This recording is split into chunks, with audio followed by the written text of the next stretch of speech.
When I reflect on my career, like I look at moments and you just feel like slapping myself in the face going, why didn't you realise this now? At that time, I didn't think I was doing nothing wrong. Todd Carney is facing the sack. Todd Carney, how are you, brother? Good, brother. How are you? I'm very good. I'm very intrigued to know what you're getting up to these days. What's been happening? You took out everything. You took out Daily M, 5A of the Year, Proven Summons Medal as well. Yeah. Like, what changed? I guess it was reckless. Photograph, obviously, of the bubbler. Who the fuck took a photo of you pissing in a fucking bathroom in the first place?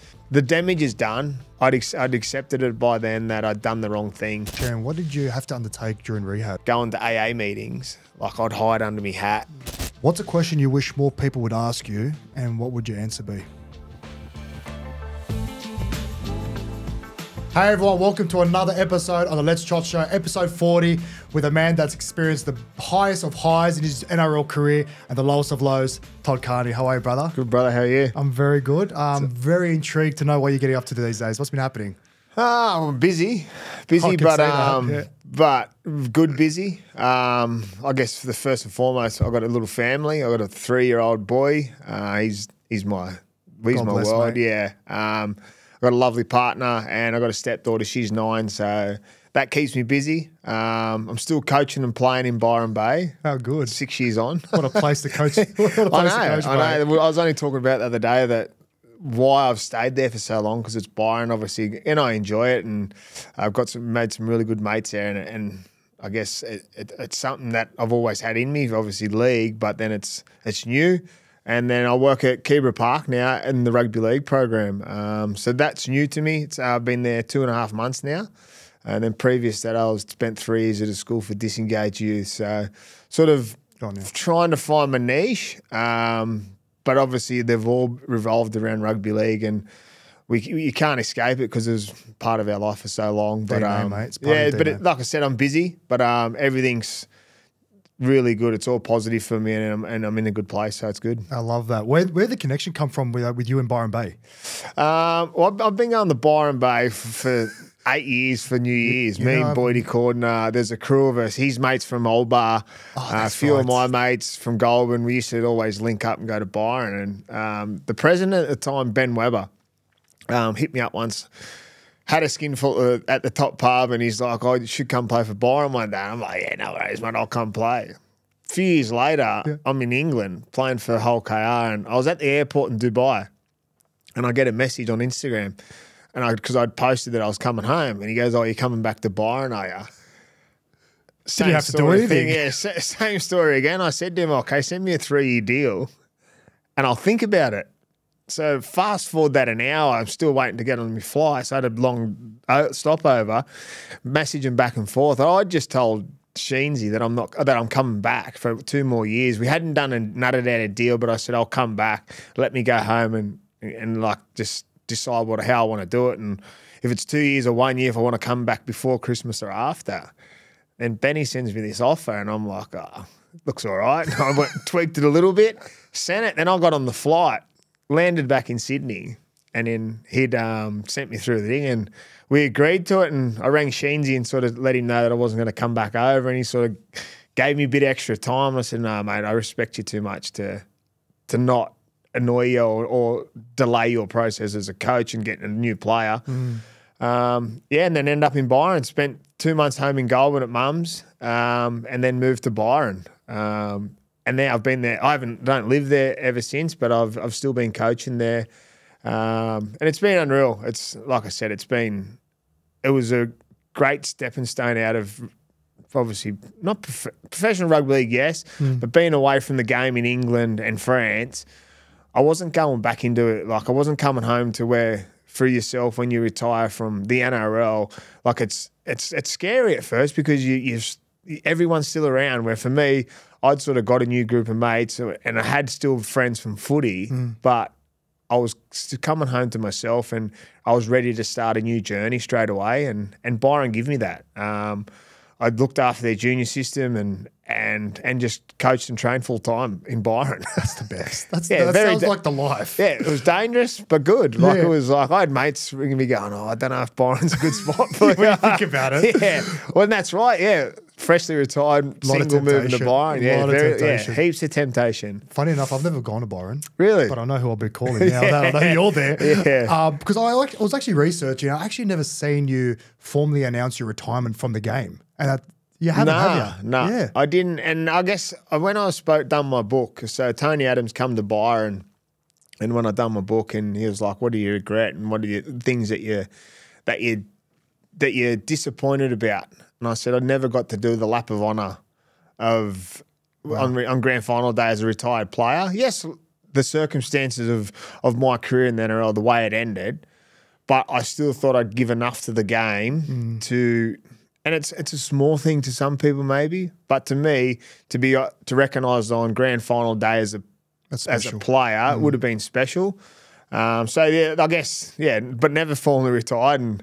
But I'm done this year in Byron. It's like family's too much to me. Like I'm away Tuesday night, Thursday night.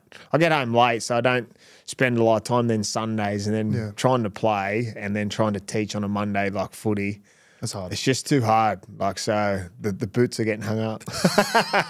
Well, mate, I just heard that the World Cup in 2026, I might dust off my boots to come back and play for Lebanon. Oh, yeah, in Australia it is too. Australian PNG, how good. Should be good.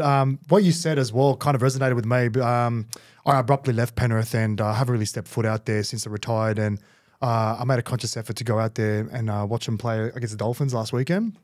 And I always had that part of me.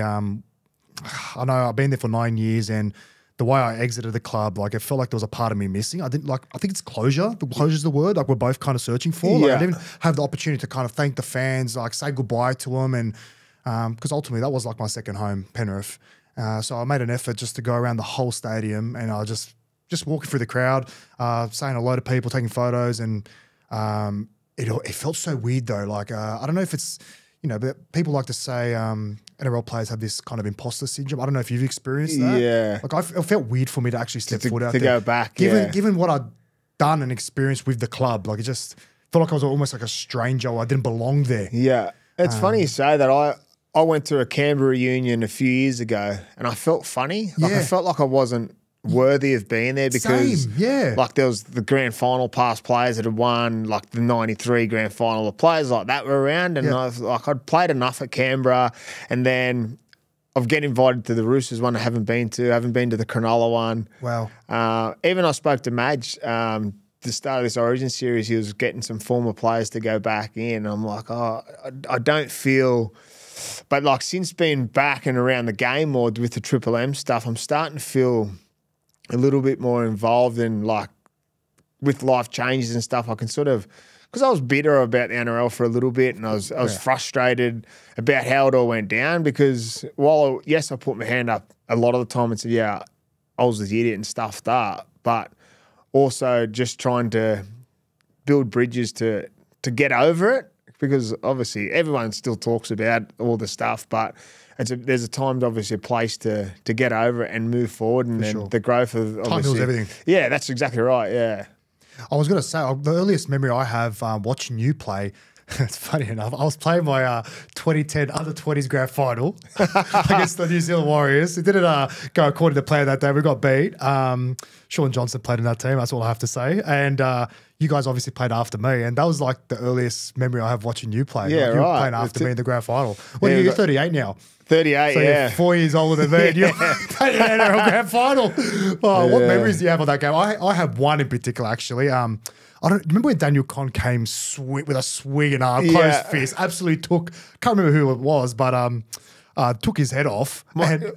He went. Yeah, I do remember. He went at I think was it Mick Wayman? Maybe it was. It was Mick Wayman, and he got carried off. They had the clash at when we played for Roosters and Connie was at Mick Wayman played for Canberra, and Connie was at the Titans and had the scuffle. Oh, so there was a bit of something there. Mick Wayman touched him up, split his eye, and there was a story going around that Connie was going to sue him because he was a model and that back then. And Mick, obviously, it was all just a story mucking around. And Mick was on the bus, was like, really? Like, is he all right? Like, blah, blah. So that's what happened while he went at him. Ah, so it was personal. Yeah, it was personal. Because if that was done in this day and age, mate, he'd be locked up. He'd be locked. Yeah, he wouldn't play again. He stayed on the field. It was just, Just a report. On the And like, report.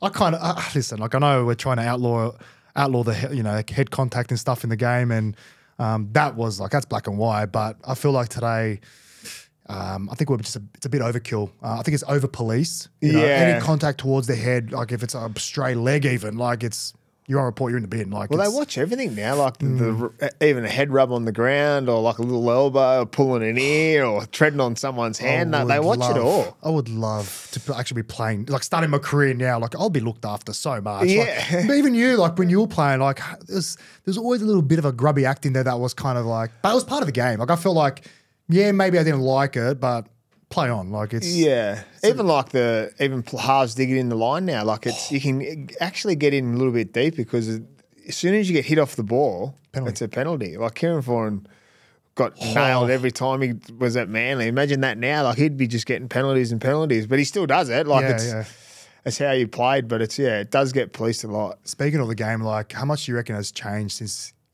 when you played to now? It's just so fast. It is. It's changed. Like obviously the skill and that will always be the same. Like that's something you could pick up on. But like even speaking to Wado when he was retiring at Cronulla, I said, surely you go get a gig at Dragons or somewhere. And he goes, mate, I just don't know if I want to put my body back through it. Like it's the way how fast the game was getting. Obviously he had a few head knocks and stuff like that.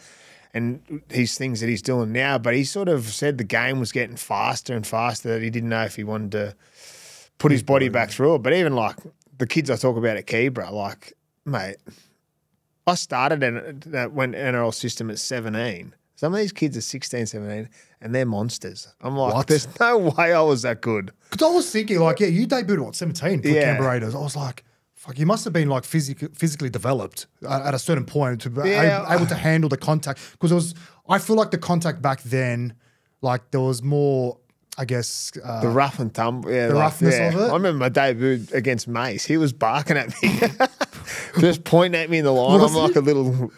I was a little chunky kid actually. Cam would have blonde hair and whatever going on, and he's just pointing at me in the line, just come at me. I started off the bench, and when I come on, he just terrorised me. It was a nightmare. Fuck, he's got a mouth on it. Do you remember what he was saying to you?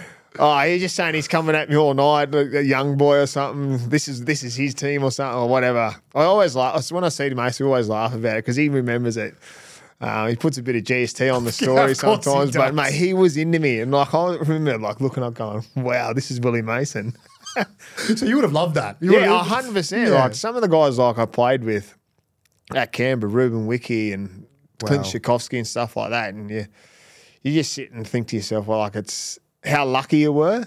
But when at the time you don't think about it. No, like then I seen Clint Tchaikovsky at a luncheon the other day, and I was talking to him about it, and he was laughing about like when I first come in as a young kid and got my first tattoo. And he's like, you were just so young. He goes, you were so young, like you hadn't learnt nothing. You were just a young kid from Goulburn, just thrown into the group, and you just had to deal with it because back then, like Luke DeVico, Ryan O'Hara, they gave me hell.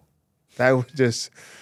Like I tried to have a shower once in my undies and I got in there, ripped them off. Like, I remember, see, that's the thing. Like that's another thing. Like now, like everyone just showers in Speedos, right? But like when I first debuted, like I'm in like communal shower. Like everyone's just nude starkers. Like it was the normal thing to do. But now, everyone's just like.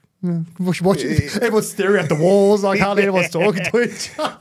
That's there. But good times. It's great, unreal times. Do you miss the life of a professional athlete? I miss different parts of it.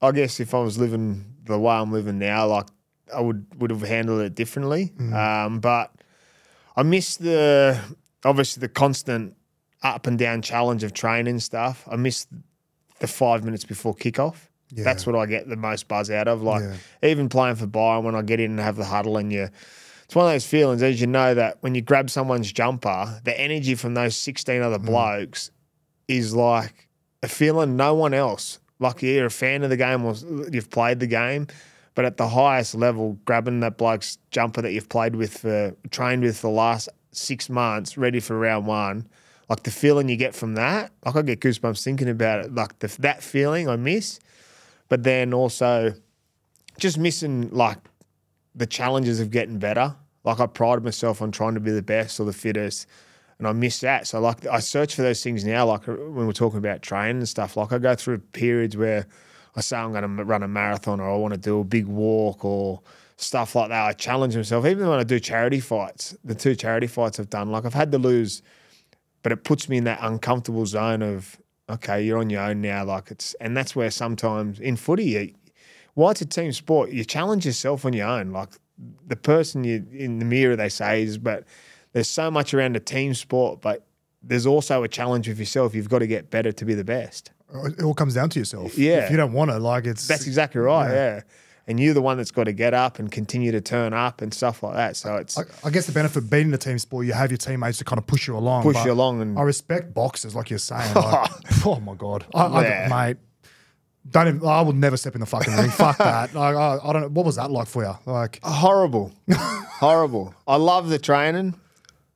The fight night, was yuck. Because that uncomfortable of being on your own, you've got your trainer hitting the pads and that, and you get in the ring and it's like, this ain't me. You got to do the walkout. Yeah, this ain't me. Spotlight's on you. Like, I love that buzz. And then like the training, the big challenge for me was going to boxing gyms, like turning up me bag and me wraps and trying to put wraps on properly. I'm getting me trainer to put them on. Like, it's not you. It wasn't and then you. like you're sparring blokes that want to take your head off. And it's like, wow, like hats off to them. Like I just done it for a challenge, like a life challenge. But yeah, the enjoyment level on fight day or night was nothing like footy. Like it's just like, no way. Like I'll take my hat off to you, mate. That's right. Yeah, the best of the best. That's crazy. Like even you know what? Not the best of the best. The blokes that fight every 4 or 5 months on the fight nights and get like my ex-missus Lauren Eagle. She used to fight, and that's right. She'll get like 5-6 grand to fight, and then you've got and like obviously the NRL players getting a lot more than that, but like the blokes that train for that long and then they don't go out and get as much. Like I think the sport needs to obviously prep them guys up because, like I said, hats off to them because the work they have to do and then cutting weight as well. Yeah, cutting weight, putting their bodies on the line and just going out there and just trying to grow by fight to get to the top. Mate, so much respect for those guys, but I'm telling you, yeah, I just don't have it in me. Like I said, like my competitive juices are slowly diminishing, slowly. Like the thing I've taken up now is doing the city to surf. Like that's my next challenge. Yeah. Like I think Piercy's doing that too. Is he? Yeah. That'd be awesome. Is he like proper training for that? Do you know? He said he's been doing some running. He's in retirement, mate. Freshly retired. He's fit as fiddle. Yeah, he can run. He's always fit. He was the bloke when I first turned on that Roosters. Like I always, like I said before, like I'd like to be the fittest. Him and Friendy are unbeatable. Yeah, they're like terrier dogs. Just they would go at each other, and I'd try to match them. And there's like, nah, they're another level. I tried doing that with Dylan Edwards. We're doing the fucking yo-yo test.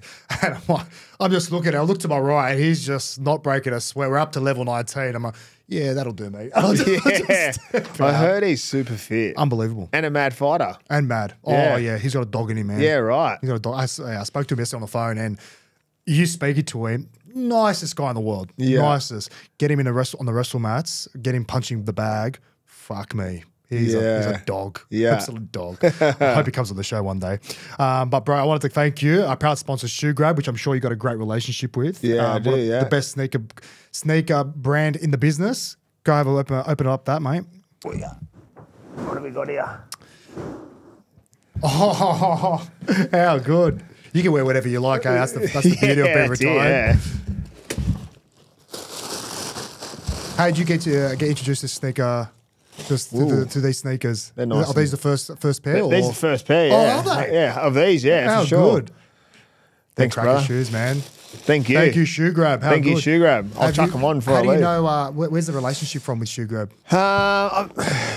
Where was I? I would have been at Chooks or Sharks. Maybe Sharkies. Sharkies started getting some shoes and that and getting around in some fresh kicks.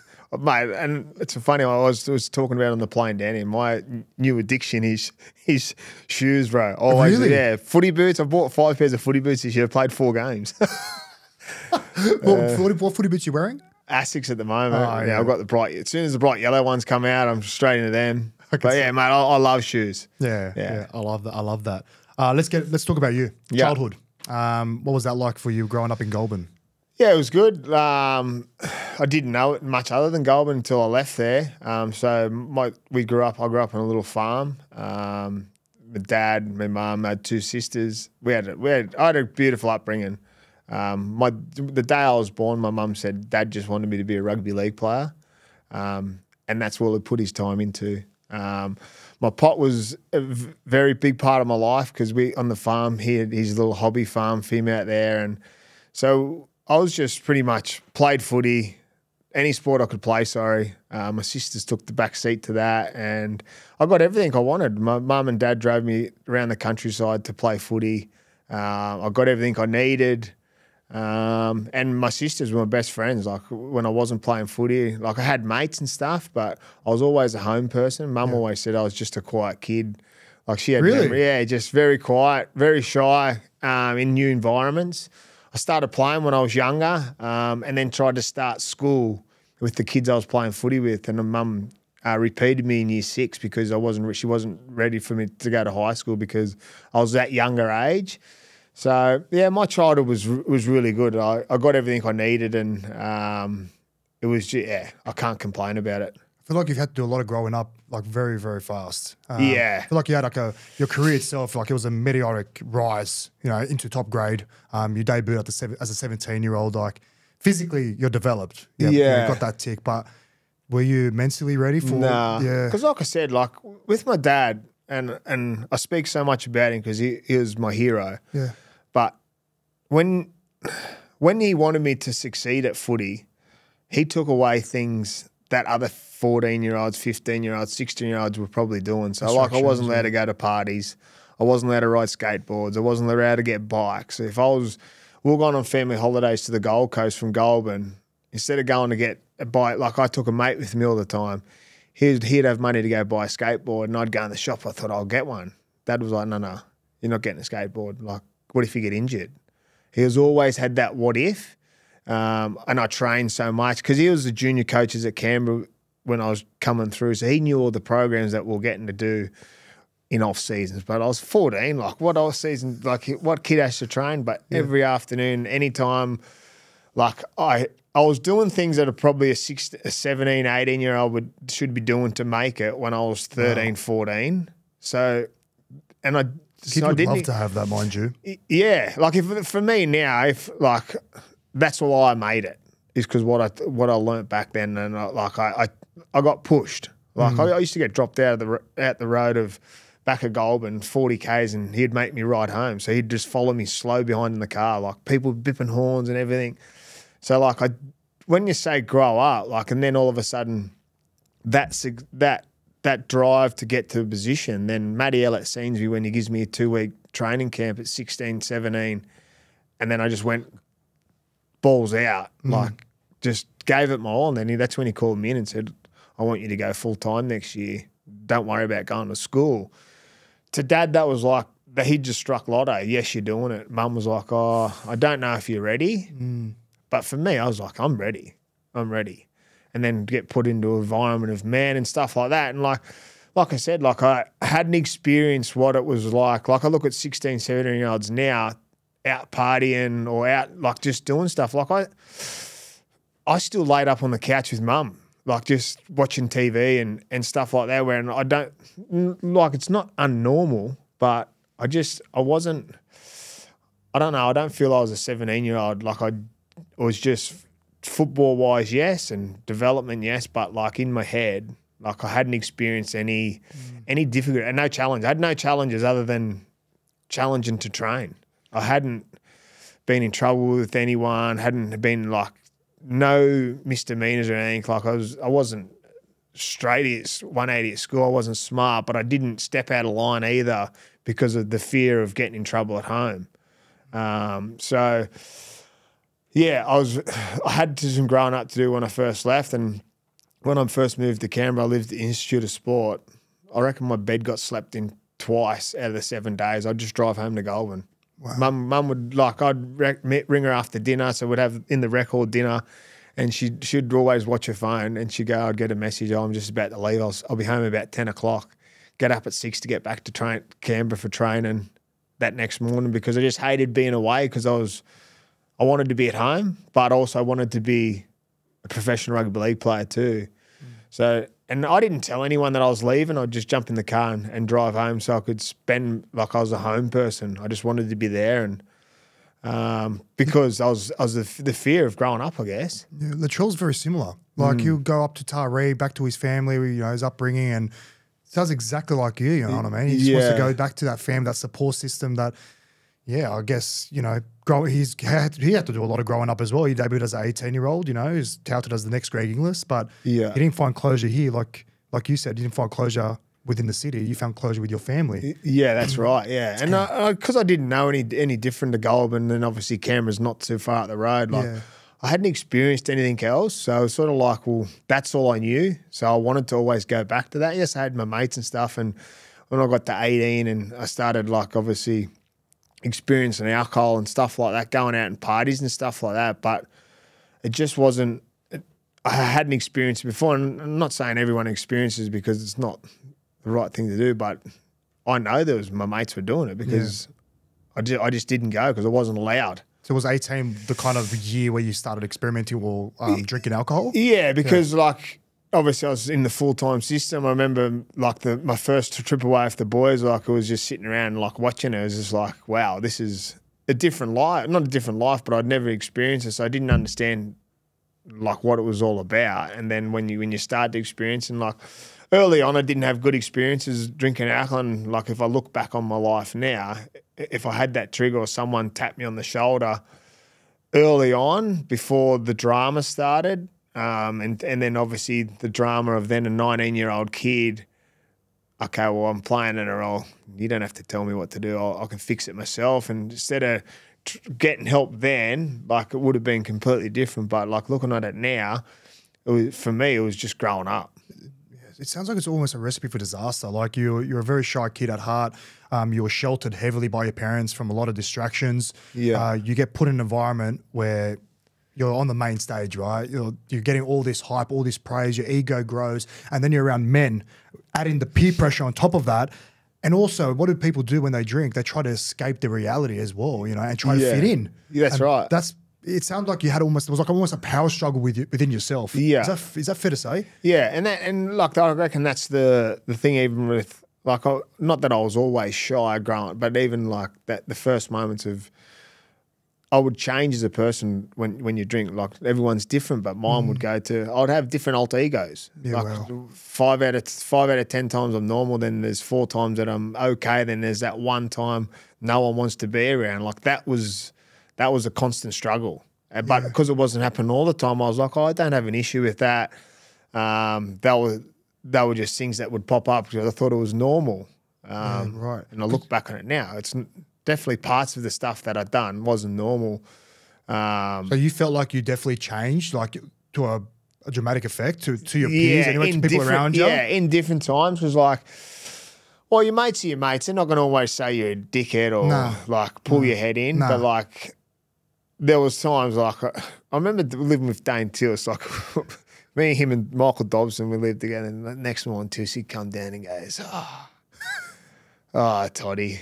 I'm like, what? He goes, I don't want to tell you. And I'm like, just tell us. And he goes, no. He goes, it'll be fine. I don't think nothing will come of it. And then he tells you later on, it's like, what? I didn't even remember that. Like, yeah, wow. So like, just things like that, like to an extreme, like doing things to extremes, like similar to training and footy, like that mentality of like competing. 1 or 100 and competing, like drinking faster than someone, little things like that. And I guess, just the unknown. Like I didn't, like some people can probably drink and go, okay, I'm going to have 10 beers and I can pull it out, where mine was like, no, I didn't have no control. Okay. And I know that now because obviously I'm in a completely different mindset and I've done work on myself. So it's hard to say, well, if I can reverse it. Well, you can't reverse anything. The only thing you can change and move forward and have those things for a memory that, one, I know I won't drink again, but it's also a thing that's why I won't drink again, because I know that I'm that person that I can't actually dive into that life because I've got no control over that person that has alcohol. Yeah, makes total sense. Yeah. Who were your mentors coming in? Like you obviously had your father, your pop, mum. So you had your sisters as a support system there as well. But when you come to obviously the big smoke in Canberra within that footy environment, was there anyone that actually looked after you? There was a group of us that lived at the Institute of Sport.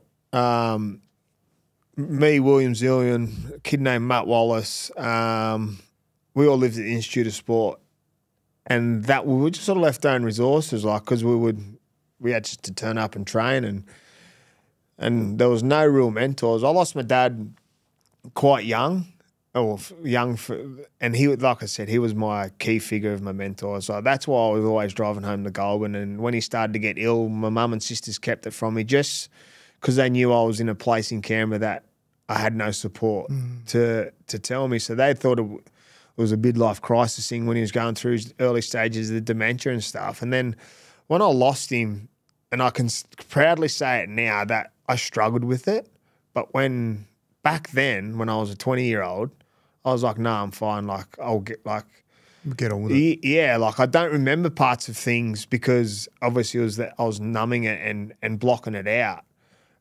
So, yes, you had players and players support you and want you to do well, but I think if I look back now, the club was supporting me to do well to play footy, not life itself. Yeah, like I think if I look...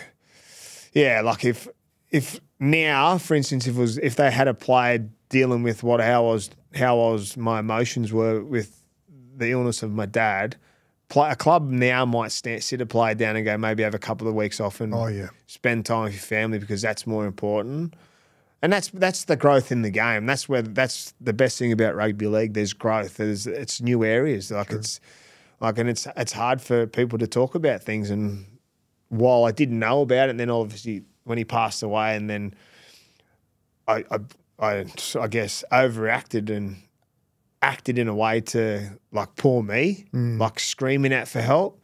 And if I look back and when he passed away, instead of rushing off to get a new contract, I probably should have spent some time with myself then. Like I had 2009 season off, moved to Atherton, which I'm really proud of the way I went up there and stuff like living in a pub, working in a pub, playing for the Atherton Roosters. And it was a big growth in my life, but I didn't grow in the area of what I was struggling with was alcohol. So like if we could rewind, which you can't, if I would rewind then, I would have got the help that I got 18 months ago to understand why I do the things I do.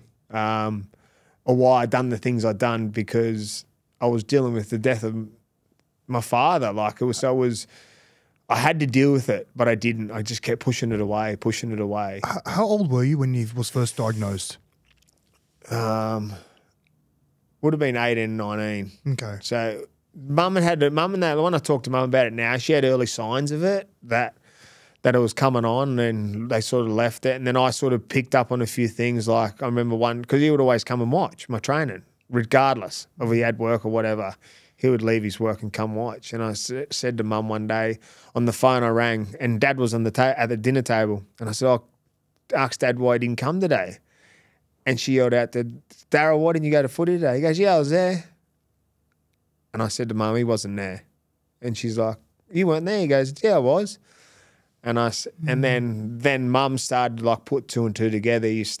Like he wasn't going, like he said he was, but in his mind he must have thought he was there. So it slowly, and it deteriorated quick. Like become 24-hour care for mum, and then we decided to put him in a home because it was starting to have a strain on mum's life, which is sad because we would have liked him to stay at home and looked after him, but he just become unmanageable. You know, when you play or even train, and like sometimes you have those moments where you look to the sideline and you see like the mum, dad, and it gives you that kind of inner peace. Yeah. Did you feel like you were missing that when you were out training, or like how did that make you feel not actually seeing him in the stands watching?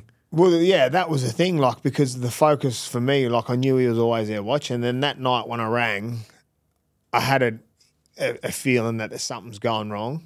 And then that's when mum started to sort of give me a little bit of information about what was happening. And then for me, I was like, well, your dad's bulletproof. He's fine. He's not going to nothing's going to happen. Then obviously then driving to Goulburn to visit him in a nursing home and stuff like that. And for me, which I've got peace with, is that he remembered me the whole time. From my sisters and that, like he was very vague with them, and my mum even at points. But he'd always, which is not a selfish thing, but like for me to be at peace, he remembered who I was. I guess when he passed away, which is sort of a thing that I can always hold, because there's some parts that there's regret around the year time before they leave is what you can get to say to them and stuff. And of course. I held on to that a lot.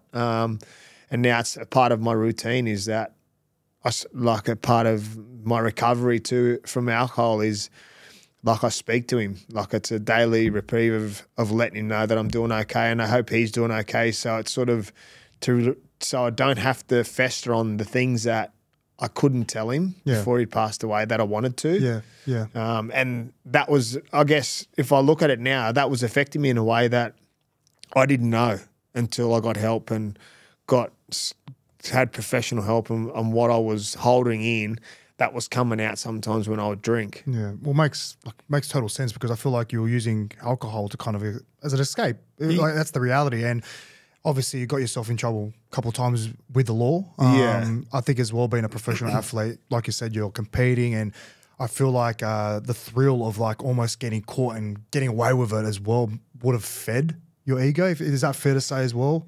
Yeah, like it was reckless, but then also getting away with things, and then like that temptation of stuff. Like there's always, like in anything, like for even now, like I've got temptation of different things, but it's a yes and no thing. Yes or you know, but like it's like the almost life, like how close to fire can I go to without until I get burnt? That's right, yeah. Where if I've had a few beers, it's not even how close I can get to fire. I'm touching it to get burnt, and then to see how the reaction of it. And that would always be too late because then I'm waking up in the morning dealing with the fire I've just started. Yeah, right. Instead of where now I can happily say no, and then I know there's no consequences of it. And obviously not being a professional athlete helps that. But when I was in that moment, like I was always trying to prod the snakes. I was trying to prod it, and I prodded it too many times and got bit. You got obviously you got caught up with the law a couple of times, with the drink driving. I think you got charged the first time. And, I think you got, what do you get, suspended or? Got a suspended sentence and then drove again. Yeah. And then was that with your teammate Steve Irwin? Is that fair dinkum? Yeah. His name was Steve Irwin? Yeah, Steve Irwin. I tell the story about it a bit, and like I haven't ever, and it's a part of like my recovery is that I've got to make amends with people, and I'd love to make amends with Steve. Like he would hate me because he ended up getting sacked from the incident. Yeah, I saw that. And he got sacked and you didn't. And I didn't. And I'm not proud of it. Like I've tried a few times, but it's just sort of one of those things. And hopefully in my lifetime that I'll be able to sit down and have a coffee with him and obviously say sorry, because it's something that I've got to do as part of my recovery also. But the way that was played out, like it wasn't like I can tell it at a luncheon, the story of how it all happened, and I can not laugh at it because I was breaking the law by drink driving, but like the running away from the police and getting away and then handing myself in and then sitting at the cop station with the police, the officer that chased me with one of our club, Steve Sharp from the Raiders. We sat down with the guy and he was having a laugh with me about chasing me. Like it was a really weird night how it happened. Like I didn't get charged for drink driving, but I'd been drinking and I ran because I didn't get to the police station. And like I was scared as walking in there. And he goes, "Look, I can't breath test you. You've been away for 2 hours. You got away," and whatever the rules were around. And then he had a laugh about running after me. And what unfolded? Like, so you've ran through like a so road? I got to a dead end and jumped out and ran. And then there was like 4 lanes in Bruce, like, and then there's the uni over the road. And it was like, I tell the story, it's a bit like on Point Break, when he's about to go in the water. Yeah. He's telling him to stop. And then I've looked back and the cop's there and he's like, "Just stop." I'm like, just gunned it through and then ended up climbing a tree and sat in the tree. And luckily there was a big festival in Canberra because they were going to get the dogs to try and find who the person was. They didn't know it was me at the time. And then obviously Steve was still in the car because he had stuffed knee, and then they put it together, and then the club rang me. And by that stage, I'd got back to Goulburn. I'd got home. I got a mate from Canberra to pick me up and take me to Goulburn, and then I handed myself in. But the whole event, like it was, like if I was charged with drink driving on that night, I probably would go to jail because it's unlicensed and then running blah, blah, blah. But I only got charged with fleeing the scene. So it's sort of like, yeah, it was a weird one. Weird one, yeah. You never spoken to Steve ever since after that moment? Nah. Well, we spoke a little bit after, then he ended up getting sacked, and obviously it was just, around the whole media storm and stuff like that.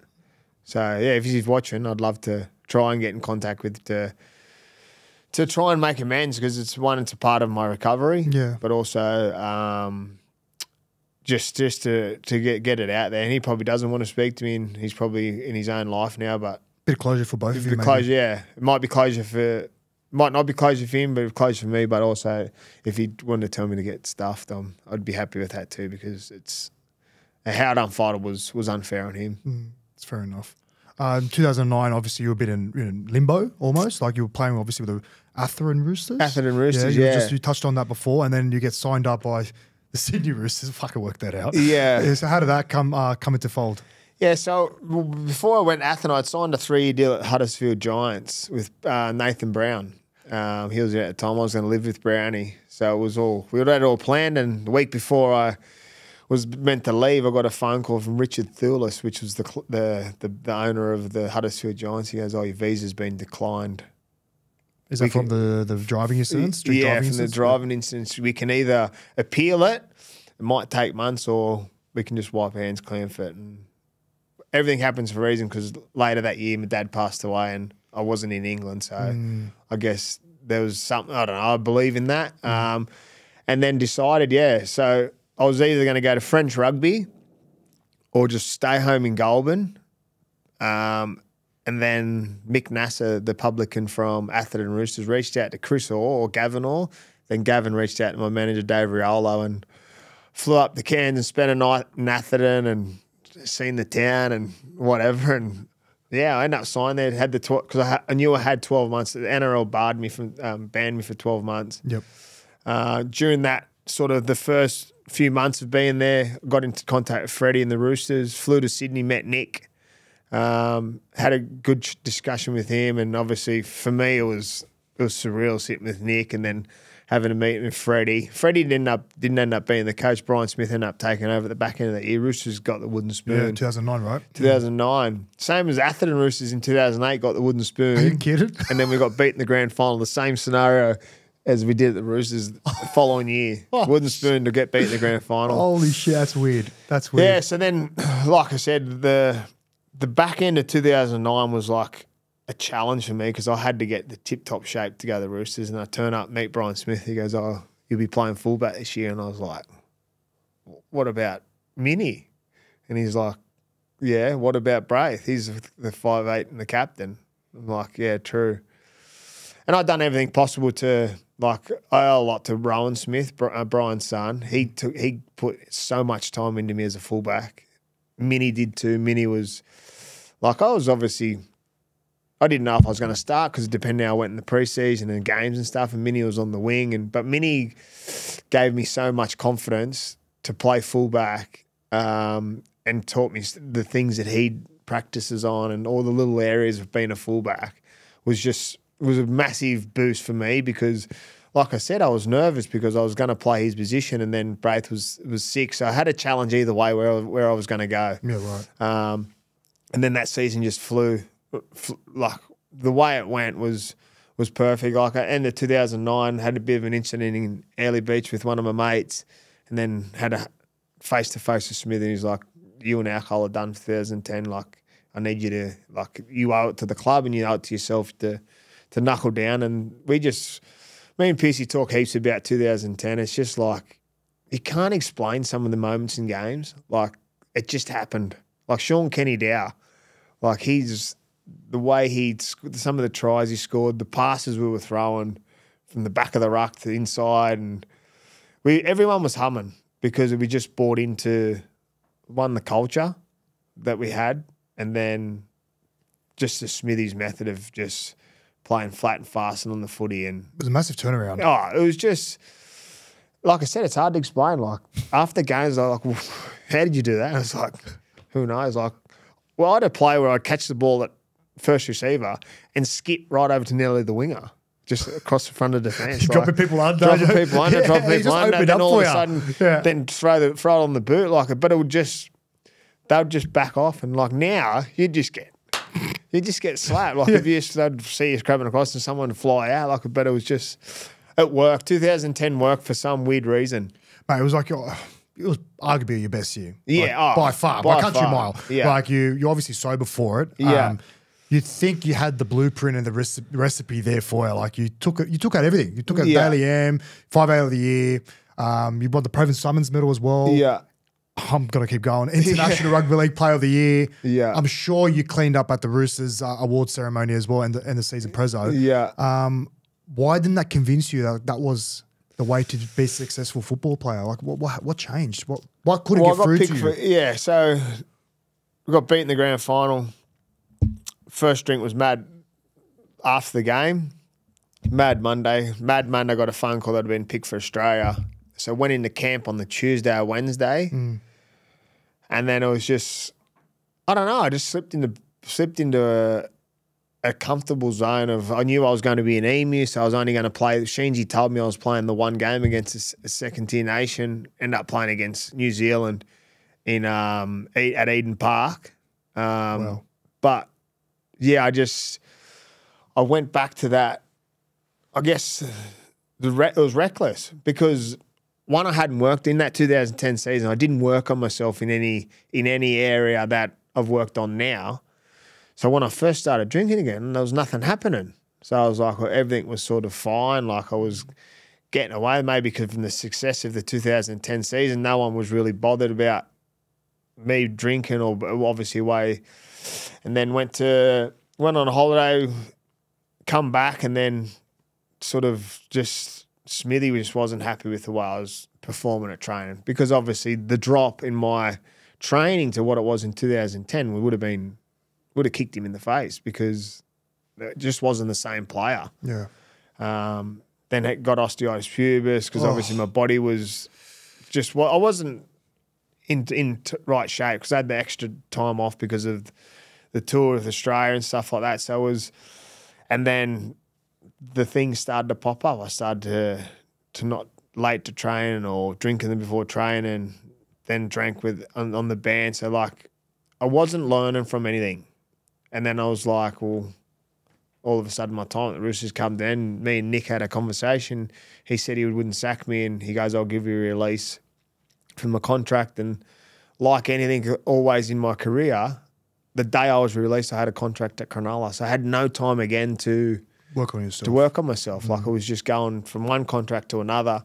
All I was really doing was not even moving house because I was just commuting to Cronulla. It was just all I had to do was what I know how to do is work hard. So I rang Roger Fabry because I had him at the Roosters at the time in the 2010 season. It was now 2011. I had 4 months off before I started at Cronulla, 3 months it was. I knew what I had to do. Work hard, work my backside off. It was the fittest I'd ever been. I was running with Roger's track crew, like in there, his elite running crew. Like I just flipped everything, stopped drinking, which was weird. Like I couldn't do it to play while I was playing, but then if I knew I had to focus on something to get to a day one at preseason at Cronulla, like it was weird madness in that I would just give it all up to prepare for the next level where I had it there in front of me. You're a Daily M winner. Yeah. You won the Daily M medal. Yeah. Like that's Let it all slip and then go to Cronulla. First year at Cronulla, I played State of Origin, playing the best football I was playing, like in a new position. So I was playing 7 where I usually was playing 6 or 1 at the Roosters. So it was just, I was teasing with myself. Like it was, like I say, when I reflect on my career, like I look at moments and you just feel like slapping myself in the face going, why didn't you realise this now? Can't in the moment though. No, you can't because I was, like them things that was stopping myself because at that time, I didn't think I was doing nothing wrong. Yeah, you know what? It's just so hard to like actually look at yourself. Like you're just in the constant grind, right? Yeah. Like you're thinking about training, you're thinking about performing on the weekend. You're not actually thinking about working on yourself, like in terms of life. Like you're just working on yourself footy-wise. Footy-wise, That's yeah. it. But then everything goes out. Yeah. I speak to like the guys from Penrith. I'm like, fuck, do you like ever just sit back and like realize like what you guys have achieved? Like Yeah. like Dylan yesterday, again, I go back to that conversation. I go, have you had the moment to just soak it in? He's like, not really. Like, I start noticing it when I have conversation with you now. Like, that's when I kind of realize, like, what have I done so far? But really, I just don't think I have time to. Nah. And I guess when you retire, like, obviously, I'd had a lot of time to, like, reflect. And then, obviously, after retirement for me, like around obviously the alcohol and stuff, like nothing bad was going wrong because you know why? I didn't have a club or someone monitoring me, and obviously I was out of the spotlight. And it wasn't until I met my partner that shit started to happen again because I was letting people down. Yeah. Not myself. Yeah. I was letting my partner and my son down and my stepdaughter. So then the reality started to hit. Well, I can't go find a new partner and a kid tomorrow like I could find an NRL club the next day. I had to face it. And I didn't face it for we dealt with in and out of relationship and until I faced it, and obviously the reward comes from the back of it. Yeah, for sure. Like even with your time at Cronulla, like you started so good, and so I don't want to spend too much time on it because I'm pretty sure you're fucking sick of talking about it. But the photograph, obviously, of the bubbler, I don't think anyone's actually put into context about the whole photo itself. Like you're in a fucking toilet taking a piss, like. It's fucking highly illegal. Like morally, it's not right. Morally, it wasn't the right thing to do. And I think as soon as the photo kind of got leaked and spread throughout the media, everyone just thought about Todd Carney, NRL player. He's pretending to piss in his mouth. Oh my God, like how that is so wrong. Like, and obviously with your history, you would have had that loading. Yeah, you know what I mean. So you were kind of guilty straight off the bat. Like no one really thought, who the fuck took a photo of you pissing in a fucking bathroom in the first place? And yeah, it's funny you say that. No one did for a while. I don't feel like anyone's ever actually asked you.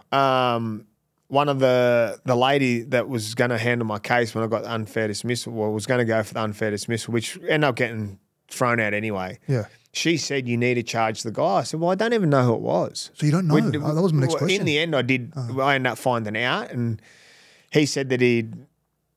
Like, so when it first come out, I got sent the photo, and we'd played on Saturday night we'd played on Saturday in Brisbane, and then there was a following weekend. It was the Sunday after, or the weekend after. So everyone thought it was out in Brisbane when it happened after we beat Brisbane. One of my best games, but it wasn't. So then I was like, because I was obviously drunk when it happened. I was like, when is this? And I had a split under my eye, so I backtracked to when it was. And then we're trying to put two and two together who it was. And then the lady said, you need to charge the guy that done it. Like it's like if you wouldn't done that to someone else, or if you'd done it to a chick or whatever, you're not allowed to do it. And in that time, once I found out who it was, and I just thought to myself, the damage is done. Like I'd accepted it by then that I'd done the wrong thing. And for me to charge someone for my stupidity, it was just like, we'll just... Like if I'd done it on the night, I guess, if I knew that it even happened, that there was even a photo out, it probably would have carried a bit more weight. But it didn't. And then and as you said, I had history. And even like people that don't understand the history before is like, you're unfair. Like the game shouldn't have got rid of you, blah, blah, blah. But at the end of the day, like I'd had my warnings. And you know what? I say it now that if it wasn't the bubbler, something else was going to happen. I would have done something. So maybe it was a blessing in disguise that it was only that I didn't harm anyone else but myself and the game. But I didn't do anything, obviously, to anyone else. So it's it happened, and I had to deal with it. I did at the time. I didn't think that even Cronulla would sack me at the time. But they did, and then they had the reassurance of that I wouldn't get a deal until I worked on myself, which is one of those things that I thought now, yeah, okay, well, you can't get a deal in NRL. Okay, next thing comes knocking. And then all the England clubs. So when I signed in at France, for instance, all the England clubs petitioned, or there was a silent petition to say, well, there's no way France should be allowed. Because all the clubs thought, because I got declined in 2009, that I would never get an England visa to go play in the UK. So they sort of, one, they were hesitant to sign me anyway because of the history, where for the French were like, oh, no, we can sign him. They put a waiver up to say, well, if he gets in trouble, we'll lose this bond. So they put a bond forward to cover it. Why? So England was to say, well, that's why they weren't, I couldn't go there. So that France were putting something forward to say, okay, well, we're going to have a risk if we sign him, where you can't sign him. But I could get signed by an England club, but they just thought because I didn't get the visa at the time. Yeah, right. And straight away, I didn't even want to go down the route of trying to go to England because I didn't want to get declined in case it was to happen. So I signed to go to France a month or two after getting sacked by Cronulla. So then again, not working on myself again for a small part of the time. I did, and then get my deal, and then all of a sudden I'm living in the south of France. Like, there's no... Could have been a worse place to live. Yeah. And there's no time to work on myself. No time at all. Nah. It's almost like a routine for you now. Yeah, it was. But that stage it was like, okay, yeah, it was a trend to go there, until your career comes to an end, I guess. When I needed to work on myself and I wanted to work on myself, and that's a key thing I say I wanted to. Yep. That it was time for me. I was tired. I'd had enough of letting myself down, letting my mum and sisters down, but then I started to let down my partner and my son, like someone that I adored. My values as a dad that I had from my dad, I wasn't living up to, so something had to shift. Yeah. When was the lightning bolt moment that actually struck you to say, you know what, I've got a problem? So me and my partner split for a while, and I thought that's when it would have been. But then being away from her, and then every time, so like would have my son week on, week off, or like would juggle it through our lives. Mm. The light bulb moment was when I started to drop him off or get picked up. Was like, this isn't good for him. It's not good for Susie. It's not good for me, because we were still talking. Like there was hope. There was hope. And then it's till one morning, I went out on a Wednesday night with some guys from work, and not went out. So like we had a few beers of an afternoon. They go home, I'll go home and keep drinking. And then woke up in the next morning and I physically couldn't look at myself in the mirror. Rang my ex Susie, rang my sister and said I need to get help. That day I rang all the different rehabs and stuff like that. And then because I had a bit of a weight, I was going back to that same thing. Oh, maybe I'm going to be fine. And it was good that this time around, so I went and lived with Susie for the 10 days of waiting to go into rehab. And I just focused on my work at the time, was really good. So they was like, come to work next week and be around us before you go. And they assured me that I had a role to come back to. Then went into the rehab for 30 days and just gave them all. Like it was that or bust. Like it was into the point for me is that I was that tired of, not that I would do it, harm myself. I've never thought about that, but it was just, this had to work or I'm going to be a write-off forever. Yeah. So, and that was the words I said in my first morning in rehab of the check-in was that I'm here to give it a go and I'll never come back. And I can comfortably say that because one, I learned so much about myself in those 30 days, but in the last 17 months, my life's changed. And everyone's life's changed around me, my partners, my kids, my mums, my sisters, because they're at ease. That they're not going to have cameras chasing them, or I'm not going to go stuff up or do the wrong thing. What year was this? Last year. So, 17 months ago. Yeah, wow. So I celebrated my 500 days a few weeks ago, last week. Congratulations. Yeah. Bro. That's amazing. Yeah. So before that, rewinding, you were linked to a couple of clubs back in the NRL. Yeah. Why did none of it come to fruition? So I spent some time at the Northern Pride, and then I've done a training trial at the Cowboys. It was just too difficult. My mum got ill at the time, and then just the hurdles I had to jump. And the hurdles I had to jump was just around all the testing and just everything that come with it. Like I was not tired of it, but I was just like, I'm not going to jump through all these hoops. Obviously I would love to have got back into it. And when I was in that time when I was doing anything possible to make it or get back in there, there wasn't that same reaction from myself. So I was like, I didn't push in and moved back to Sydney. And then I went and spent some time at the whole KR. So it was that's why I didn't end up staying over there. Like footy become one of those, not a chore, but it was like I wasn't. Something just paying the bills. Yeah, yeah. And to be fair, I wasn't saving any because I was just enjoying my life living over in England and then coming back and spending half the preseason here, then going back over after Christmas. So I wasn't getting the best out of myself. And it was just, that's why I was comfortable with retiring and moving to Byron. Yeah, right. Well, not retiring because I was still playing, but just comfortable being away from that professional environment. Okay. Was there a time where, if you feel comfortable sharing, what did you have to undertake during rehab just so... Yeah. Could you share a light on that? Yeah, so like when you first... So mine was in a private section, so there was 28 rooms. So when you turn 8, so I detoxed before I went in, so I had 10 days before I went in. So when you go in there, you get assessed. They take all your valuables, whatever you want. So like I took books and stuff, which I wasn't allowed to have.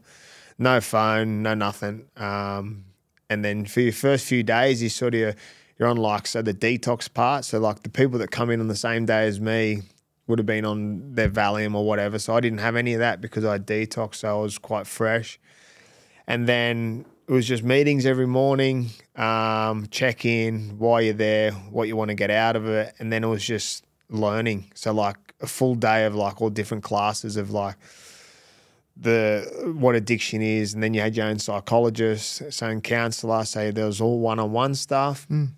After the 5 days, then you go out into public. So there was a section, so there was 25 of us in the top section. Then the bottom section would have been maybe 50 people. Oh, wow. We would go out on buses to go to AA meetings or NA meetings just to be in, like, to get used to going when you're out of the rehab. So that was a challenge for me, like so I was at Gympie, would drive to Noosa or somewhere around Mooloolaba, going to AA meetings. Like I'd hide under my hat.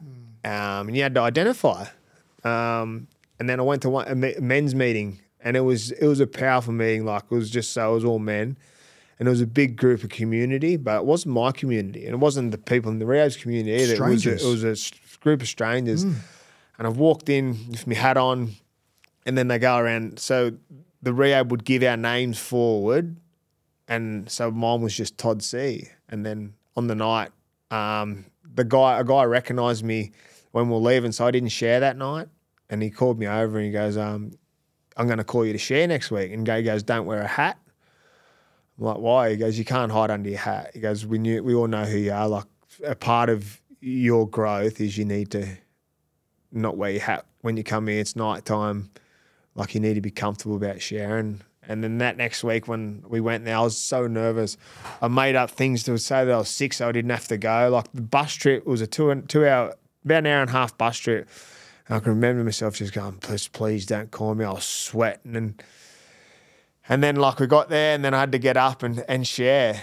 Mate, and that was like, it was a massive, like just the shackles fell off. Yeah. Because like I shared, like I could share in front of the small group of people that are in the rehab.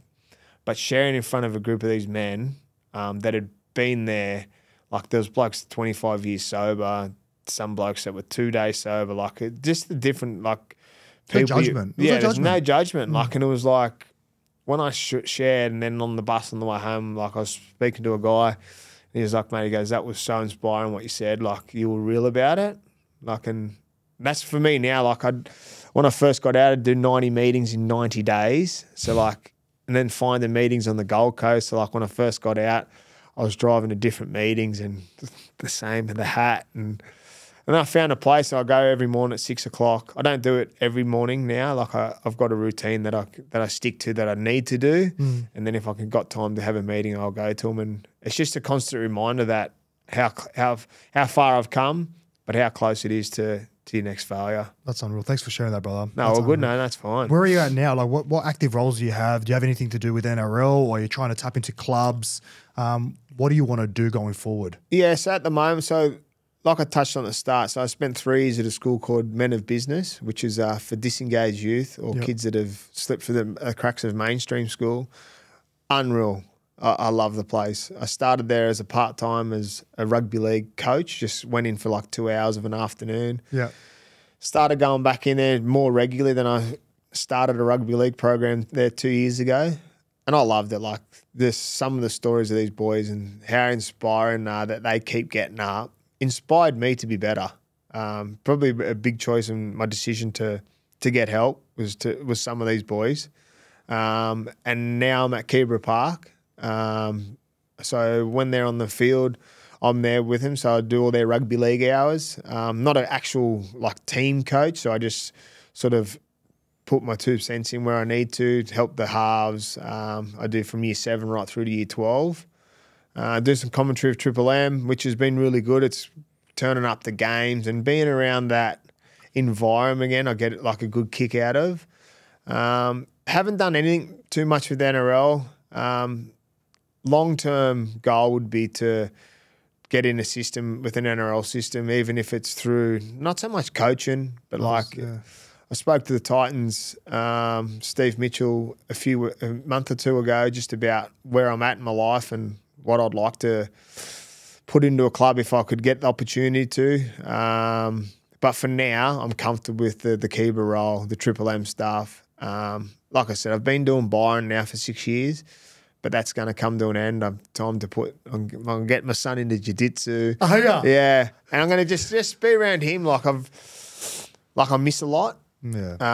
But yeah, and then just want to like give back the game. Like even talking to you about your academy stuff, like me and Pierce have spoken about doing some programs with just halves, the rep stuff. Like we've got a booklet coming, me and a mate from Byron, Tobin Couples, he's the mastermind behind it. It's like a book that's going to give fundamentals for kids to practice their skills, hone in on their skills of rugby league and just like a healthy lifestyle too, but like sort of giving them the skill set to get better as a rugby league player from 4 or 6 right through to 18. So there's things that I want to get to, but at the moment I'm enjoying the life that I've always wanted. But it took a long road to get there. I love that, brother. I love that. Well, I want to find out what your secret sauce is now. So I've got a couple of questions. Okay, yeah, right? sweet. So right now, question number 1, what's a question you wish more people would ask you, and what would your answer be? Ooh.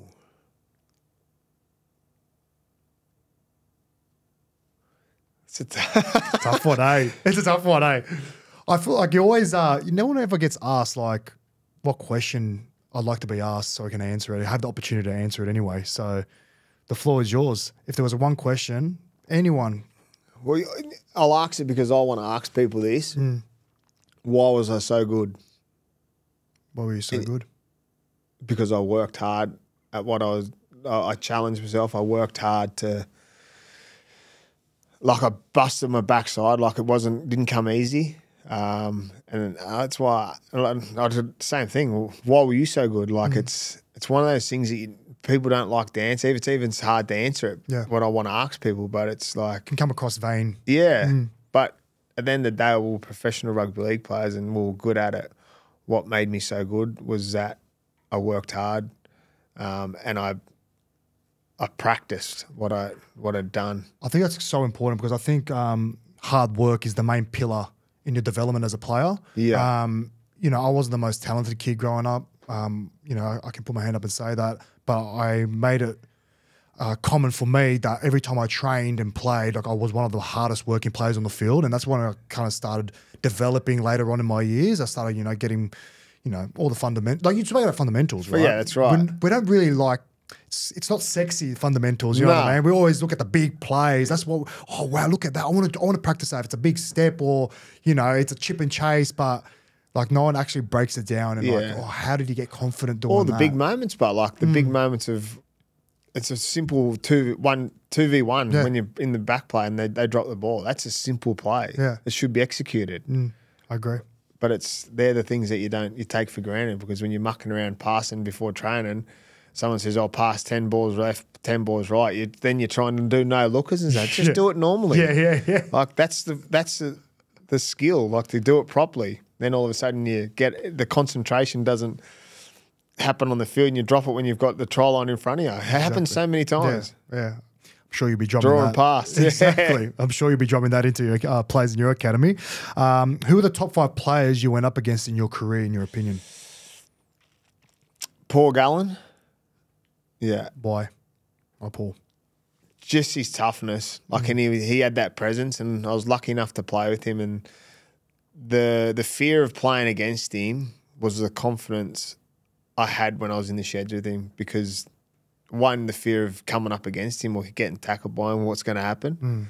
But then what he brought to a team, and then when I got to play with him, it was those same things. I had confidence because he was in my team, and then what he would bring to the team. So Paul Gallen, Jonathan Thurston. Yep. Just... You tried moulding your game off him, didn't you? Yeah. So like when Neil Henry come to the Raiders, he'd done a bit of stuff. Like he had JT at the Cowboys. Just his ad-lib footy. Like, he always had time. Yeah, he had time, but just the way he executed like his short sides and bullied front rowers when he'd go down a short side, and like he would make it look easy, but it's a hard play to master sometimes, just to get on the outside of someone and do his dummy and roll through. Simple footy is not simple. GI was just a beast to tackle. Man, when I first come into grade, like playing with GI, like I was proper starstruck. Like that's probably him and Sam Burgess were probably the first players where I was like starstruck. Like, just had everything. Had everything, and just normal to talk to. You know what I mean, as well. But just the stuff that GI done, not many play. Yeah, I don't know. I don't think any player can replicate what he's done. Another one I never really mentioned is Sowie.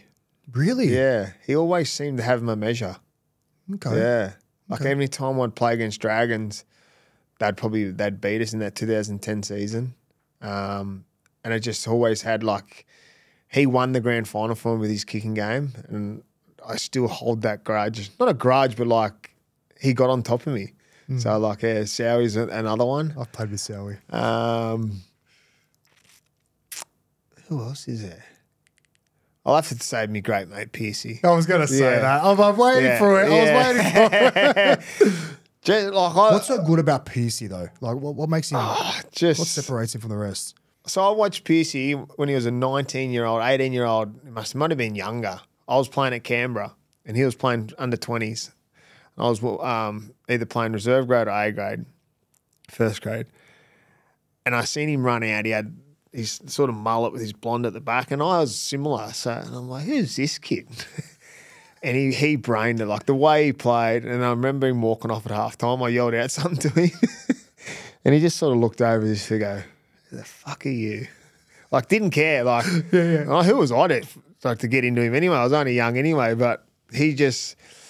And then just watching him, when I first got the Roosters, like he welcomed me my first day there, and we got on ever since, and we've got a close relationship now, closer than ever. But just the way he worked hard at these footy, like he was the fittest at the Roosters, but just he loved rugby league. He knows rugby league inside and out. Like the things he does away from footy, like I talked to him about it on a podcast the other week, that when we'd room together, he'd write on the mat, on the note, just like the welcome note at the hotel, and like he'd always put it under his pillow when he would get off his bed. And I never read it because it wasn't my thing to do. Like I had respect for him. And I asked him about it, and he would always write about footy. And I didn't know, people wouldn't get that about Piercy. Like, he works so hard in his game. He's just like, his crisp pass, and like the way he passed was just, like, I was passing the ball from the other day, like, he's just still sharp, like, just, and he's a competitor, he's a winner. Yeah. Like, and I love that. I love that. It's a pretty notable list. What's one story, funny, memorable, that comes to mind during your career? Because you'd have some plenty of story. I'm intrigued. I'm just intrigued.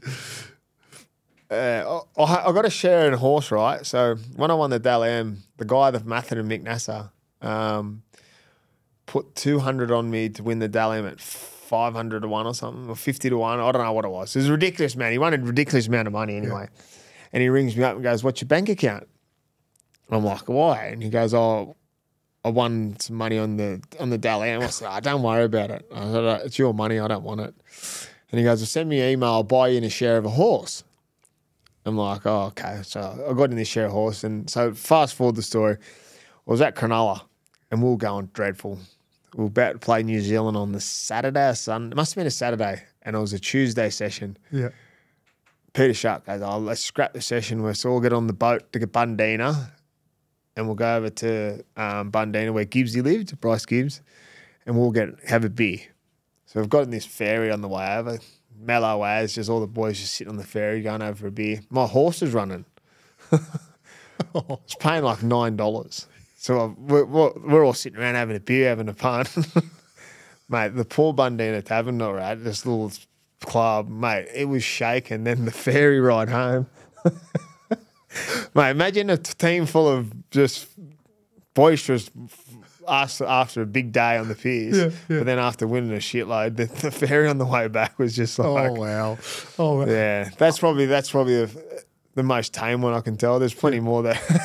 I'm sure there is. Yeah. I'm sure there is. We've got a little segment here. So I'm sure you're guessing what that envelope is in front of you. So our last guest was Bryce Cartwright. He didn't know you were coming today. Yeah. So he's wrote you a question for you to answer. So I don't know what it is. Okay.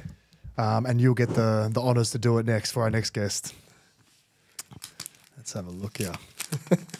Could be anything actually. Could be deep. Could be funny. I actually don't know what to expect from Brycey. If you could change anything about yourself, what would it be? Ooh. Oh wow.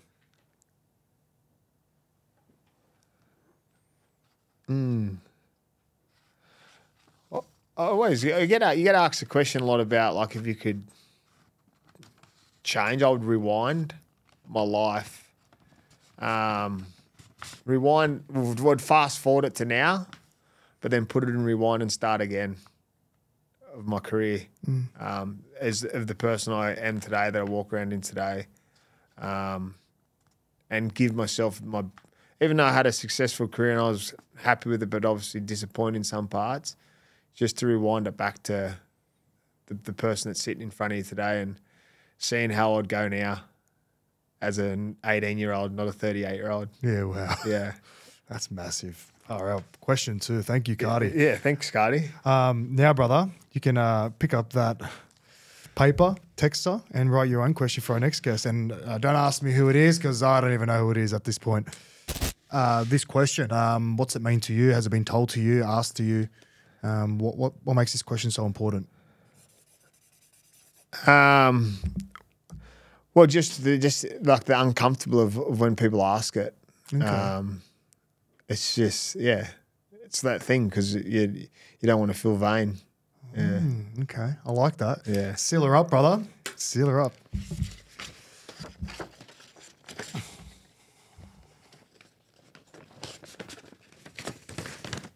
Beautiful.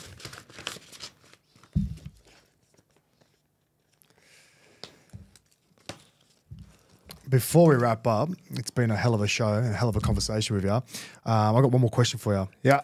What legacy do you want to leave behind?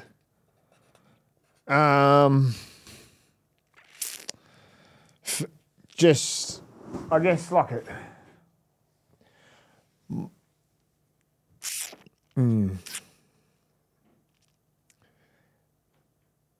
Over the next sort of however long I live, I want to be remembered as the person I am now, not the footy Todd. And that's quite powerful because I don't want to be remembered as Todd Carney, the rugby league player. I want to be remembered as Todd Carney, the one that turned his life around, but then changed other people's lives. I feel I've got the